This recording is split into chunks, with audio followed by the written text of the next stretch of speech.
ప్రస్తుతం ఈ కార్యక్రమం గురించి మనతో మాట్లాడడానికి గ్రామానికి యువకుడు ఉన్నాడు. అన్న అసలు ఈ రాము ఎలా చనిపోయాడు అన్న? మీరు ఏ విధంగా వాళ్ళకి అండగా ఉంటారు?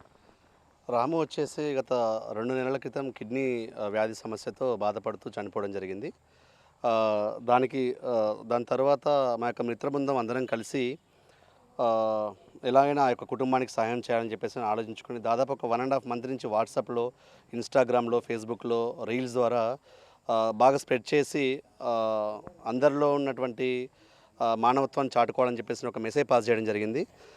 దానిలో భాగంగా దాదాపు హైదరాబాద్ నుంచి future kids school faculty and Kalavala గ్రామం, కలవల చుట్టుపక్కల ఉన్నటువంటి అందరూ కూడా దాదాపు 600 మంది ఈ యొక్క కుటుంబానికి ఎవరు రాము అంటే తెలవని ఎవరో ఈ 600 మంది యొక్క కుటుంబానికి సాయం చేసే వారికి మానవత్వాన్ని చాటుకున్నారు.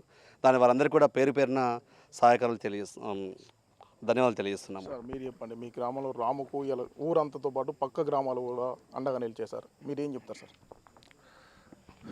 రాము అనే కందిపాటి రాము అనే చాలా చిన్న వయసులో చనిపోవడం జరిగింది. చనిపోవడం అనేది సాధారణం. అనుకోకుండా చనిపోవడు చాలా బాధాకరమైన విషయం.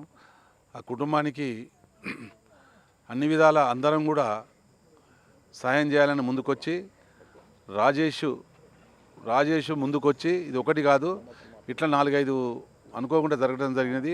అన్ని కుటుంబాలకు కూడా రాజేషు ముందుకొచ్చి మమ్మల్ని అందరినీ కూడా మోటివేట్ చేసి కలవల గ్రామంలో ఇదొక పద్ధతి ప్రకారంగా మేము ఒక ఆర్థిక సాయం చేయాలని వాళ్ళ కుటుంబాన్ని ఆదుకోవాలని ముందుకొచ్చినాము.